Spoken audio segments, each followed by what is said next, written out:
Hi, I'm Leanne and welcome to my kitchen. Now, if you like breads that are just a little bit special but are easy to make, you are going to love today's recipe.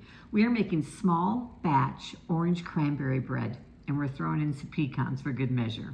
This bread is perfectly moist, lightly sweet, tart cranberries and crunchy pecans. It's the perfect size for a quiet weekend treat, a cozy breakfast, or a treat to share with someone else.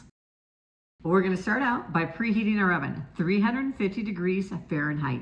And I'm going to use a mini loaf pan. This measures about 3 by 5.5. It is ceramic. You could use a glass one, a metal one, but this is the perfect size. You can also buy those aluminum disposable pans that will work. So we're going to start by making some orange sugar, some sugar infused with orange zest. So I have in my bowl 1/3 cup of granulated sugar. I'm going to take about a half of an orange and zest it.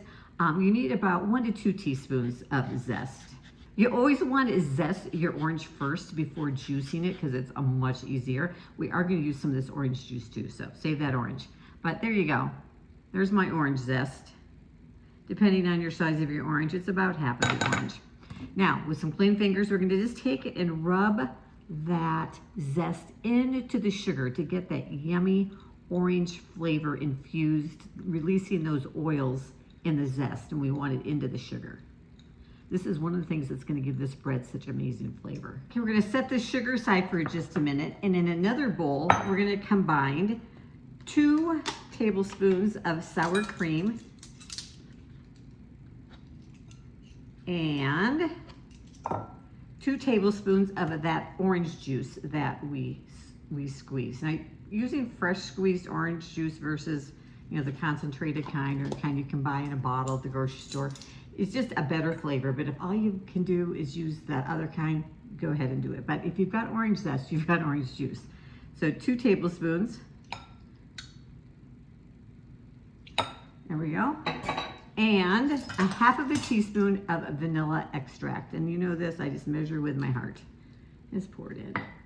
And then we're going to give that a swish around.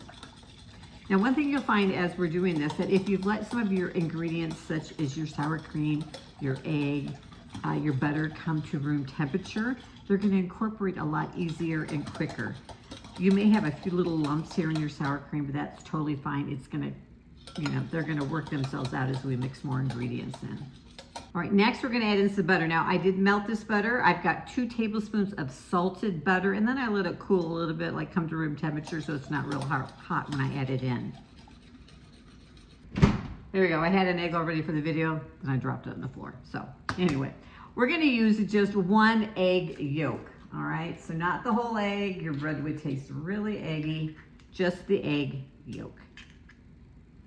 And then go ahead and mix that in. All right, now we're going to take that sugar mixture. Go ahead and pop that in the bowl. We are going to add in 1/8 teaspoon of salt. Now, if you used unsalted butter, go ahead and add in a pinch more salt. We're going to use 1/4 teaspoon of baking soda. And then we're going to add in our cranberries. And we're going to add some pecans in too. Now, if you're not a nut lover in your baked goods, totally leave the pecans out. But one thing I like to do is, first of all, I like to chop them up really small because I don't like big chunks of nuts in my baked good. And I like to toast the pecans first. It gives them really great flavor.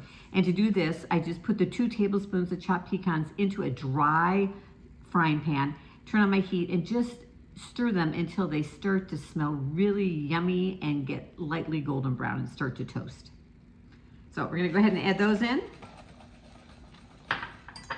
I've got a 1/2 cup of fresh cranberries that I've chopped in half. You could also use frozen if that's, the time of year where you can't get fresh cranberries in the store. All right, then we got one more ingredient to add in, our flour. And I like to leave this till the end, because you want to make sure that you don't over mix the flour. All right, we're going to add it in and then just stir this just until all the flour is incorporated and you don't see any dry flour. What this does is it helps prevent our bread from getting tough, okay? We want a nice, light, tender bread, And if you overmix, especially in these small amounts, it's really easy to overmix. plus it makes your bread tougher. So for a nice tender bread, just mix just until the flour is all incorporated. And just make sure you kind of scrape it off the sides too. And then we're gonna take our little pan, and I did spray this with some nonstick cooking spray. You could also line it with a parchment sling. Now, if you don't know what a parchment sling is or how to cut one, check out my video up there. Go ahead, pop it into the pan. It's gonna fill this pan up pretty well.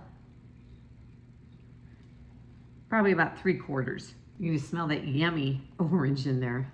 I think orange and cranberry is just such a lovely holiday flavor. And it goes together really well in cookies, muffins, and bread. I have some other orange cranberry recipes on my actual blog. They're full-size recipes, but if you want to check some of those out, I will link to them down below. The orange cranberry cookie is one of my favorite holiday cookies. There we go. This is ready to go in the oven. Again, 350 degrees Fahrenheit for about 30 to 35 minutes, depending on your oven. You want it not to be jiggly at all in the middle, and you want a toothpick to come out clean. Okay, the bread is done. I did let it cool in the pan for 5 minutes, then I removed it, let it cool completely, and then sliced it. And you can just see how moist and tender this bread is, full of cranberries and nuts. Smells amazing. It is the perfect holiday bread or anytime bread. Now, if you want to make it head, you can pop this in the freezer. It freezes really well. And if you're looking for some other small batch bread, quick bread recipes, make sure you check out my amazing banana bread recipe up there. I also have a chocolate zucchini bread and a lemon poppy seed bread, which are all so good. Look at this. Here it is, tender, light.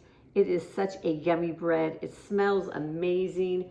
Cranberry orange with a touch of pecans, the perfect holiday treat. So if you love just baking something a little bit special, this cranberry orange bread is the one to try. I hope you'll try it. Leave me a comment down below. Let me know what you think. And if there's any recipe you'd like to see in small batch form, leave me a comment. And thanks for joining me in the kitchen today. And I'll see you in the next video.